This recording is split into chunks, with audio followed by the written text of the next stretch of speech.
The Omnivore's Dilemma, Part 3, The Local Sustainable Meal, Food from Grass, Chapter 16, The Market. Greetings from the non-barcode people.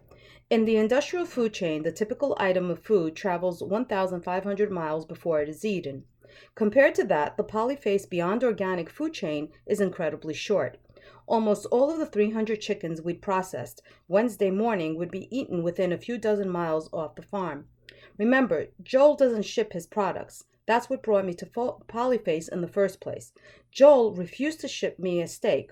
I was learning that even where and how he sold his products was an extension of his worldview. Originally, I thought Joel sold locally just to keep from burning fossil fuels. While that's certainly part of his thinking, it's only part. He sees his farm as part of the local food economy. He wants the sale of his eggs and meat to help other local businesses, like small shops and restaurants. He feels selling his eggs or chickens in a chain supermarket supports the industrial food industry, the very thing he is trying to get away from. The Salatins believe having a direct relationship with their customer is very important. Don't you find it odd that people will put more work into choosing their mechanic or house contractor than they will into choosing the person who grows their food? He asks me. Once a year, he sends out a newsletter to his regular customers. A recent one began with this greeting: Greetings from the non-barcode people. That kind of sums up the way he looks at himself, his farm, and his customers. They are dropouts from the industrial agribusiness food chain, trying to build a new one. Solving the omnivore's dilemma. I met several of those customers on Wednesday afternoon as they came to collect the fresh chickens they'd reserved. These people were paying a higher price for polyface food, and in many cases driving more than an hour to come get it. But they were not wealthy upper middle class people. They were a real cross section of types, including a school teacher, several retirees, a young mom with her tow-headed twins, a mechanic, an opera singer, a furniture maker, a woman who worked in a metal plant. What brought them all together at Polyface Farm? Here are some of the comments I jotted down. This is the chicken I remember from my childhood. It actually tastes like chicken. I just don't trust the meat in the supermarket anymore. You're not going to find fresher chickens anywhere. All this meat comes from happy animals. I know because I've seen them. I drive 150 miles one way in order to get clean meat for my family. It's very simple. I trust the Saladins more than I trust the Walmart, and I like the idea of keeping my money right here in town. What I was hearing, in other words, was the same omnivore's dilemma that had spurred me to write this book. Somehow, getting meat and eggs from the Salatins helped these folks solve their dilemmas, at least a little. Getting their food from Polyface lets them feel connected to their food. These customers know exactly where their food comes from. Plus, they think it tastes better. And of course, they might just enjoy spending a little time on a farm, chatting on the porch with the Saladins, and taking a beautiful drive in the country to get here. You get what you pay for. I asked Joel what he said to people who said his prices were too high. Whenever I hear people say clean food is expensive, I tell them it's actually the cheapest food you can buy. That always gets their attention. Then I explain that with our food, all of the costs are figured into the price. Society is not bearing the cost of water pollution, of antibiotic resistance, of foodborne illnesses, of crop subsidies, of subsidized oil and water, all the hidden costs of the environment and the taxpayer that make cheap food seem cheap. He also reminded me that his meat would be considered cheaper than it is if not for the government regulations that force him to send his cattle and hogs away to be processed. Still, whatever the reason, organic and beyond organic food does not cost more at the cash register. That is going to make it hard for some people to afford. Yet, for the great majority of Americans, the reason is not quite so simple. After all, most people would agree that food is more important than a new cell phone or a cable TV or name brand sneakers. Why is it that we pay for those things without blinking but wouldn't pay an extra dollar for a dozen organic eggs? Nowadays, many Americans are even willing to pay for water, something we can get for free from any tap. So why are we unwilling to pay more for better food? Joel pointed out that people generally understand that quality costs more, except when it comes to food. When someone drives up to the farm in a BMW and asks me why our eggs cost more, well, first I try not to get mad. Instead, I take him outside and point at his car. Sir, you clearly understand quality and are willing to pay for it. Well, food is no different. You get what you pay for. Agribusiness has bombarded us with the message that all pork is pork, all chicken is chicken. They tell us one egg is exactly like any other, but that's just not the case. If that's what you think, then you won't pay $1 extra for the same old carton of eggs. But when you know that some eggs are not only tastier, but also healthier to eat, then $1 extra for a dozen seems like a bargain. When people know about their food, they start considering quality and not just price. Farmers market and buying clubs. A short food chain helps the consumer know what he or she is buying. It also helps the farmer in another important way. As we saw earlier, farmers in the industrial food chain are often on the edge of going bankrupt.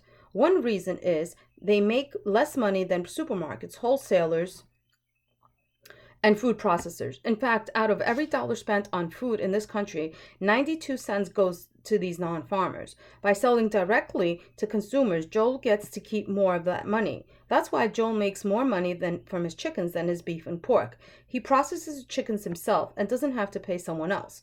So avoiding the industrial food chain isn't just a matter of principle, it's also good business. Besides the farm store, Joel sells polyface meat and eggs at farmers markets in the Washington, D.C. area.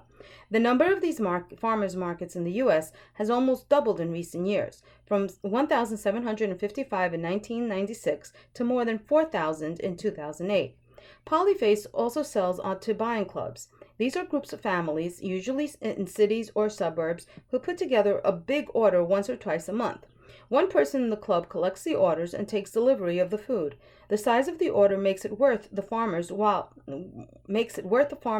to deliver. In Joel's case, sometimes as far as Virginia Beach or Bethesda, half a day's drive, Thursday morning. And then there's Joel's brother, Art, who makes deliveries to area restaurants once a week. On Thursday, I woke to the sound of Art's panel trunk noisily backing up to the sales room door. The clock said 5:45 a.m. I threw on some clothes and dashed out to meet him. Art is 5 years older than Joel, and on his first impression, a very different sort of character. He's not nearly so sunny or talkative. He's even a little cranky.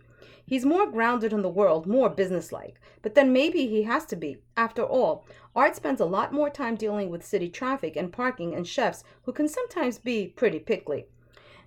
Every Thursday, Art mounts a carefully planned military-style operation. His mission is to supply restaurants in Charlottesville, Virginia, with meat and eggs from Polyface. He also sells produce, dairy products, and mushrooms from a half a dozen other small producers in the Shenandoah Valley.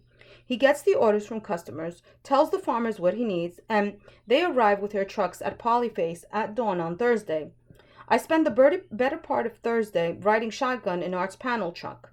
It's an old orange Dodge Caravan with a sign on the side that says, "On delivery from Polyface Inc., follow me to the best restaurants in town," which seemed to be more or less the case.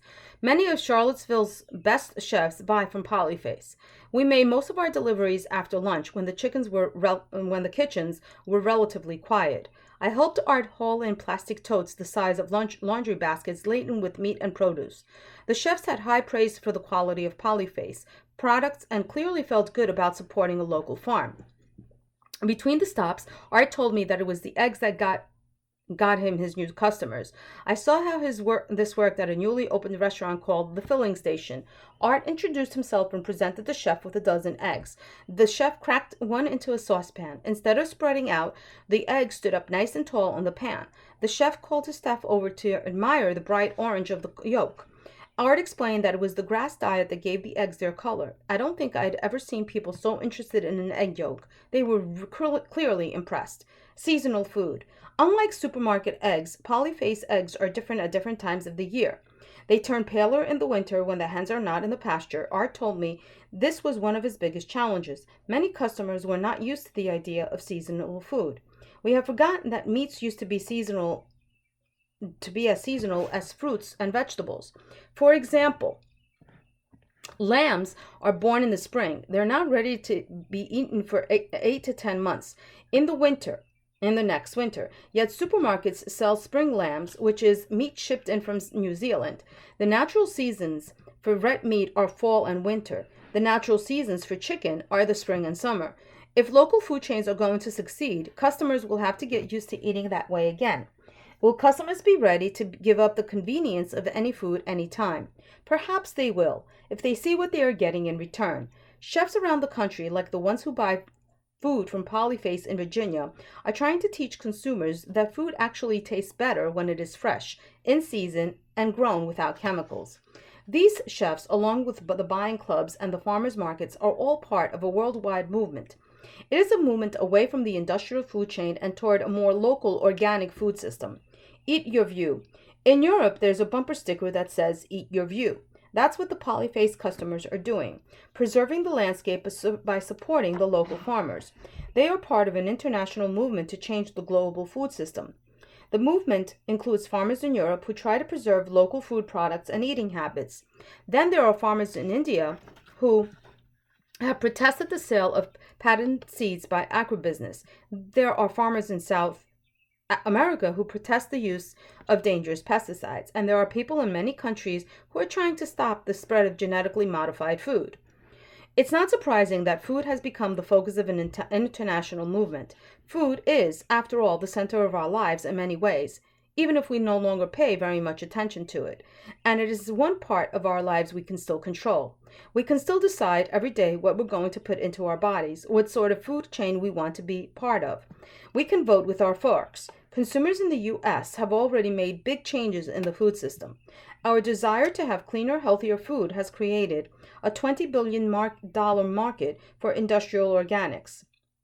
Farmers like Joel Salatin, his customers, and all the people who buy from farmers markets and food clubs are trying to make another change.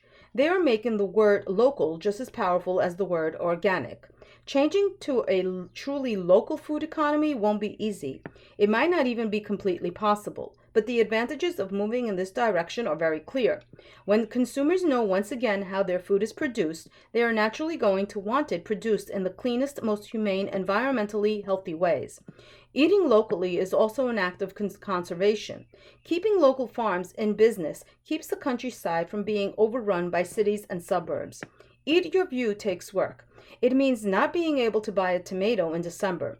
It means giving up many processed foods. And once again, you give up processed foods, you have to learn to cook, a skill that is disappearing from many American homes. Are we prepared to go that far? If you build it, they will eat. On my last day on the farm, a soft June Friday afternoon, Joel and I sat talking at a picnic table behind the house. A steady stream of customers dropped by to pick up their chickens. I asked Joel if he believed the industrial food chain would ever be replaced by a local food system. We don't have to beat them, Joel patiently explained. I'm not even sure we should try. I guess I would sum up his view as, if you build it, they will come. He believes that more and more consumers will make the choice to buy local beyond organic food. The rest will take care of itself. I think he has a point. We may need a great many food chains that combine organic food and slow food and local foods in different ways. There may be other food chains we haven't even thought of yet. Nature produces diversity. Polyface is home to diversity. Maybe the food system should be diverse too. Sitting on the porch with Joel, watching his customers buzzing about, I could see part of the new food system taking shape. It certainly seemed like a good start.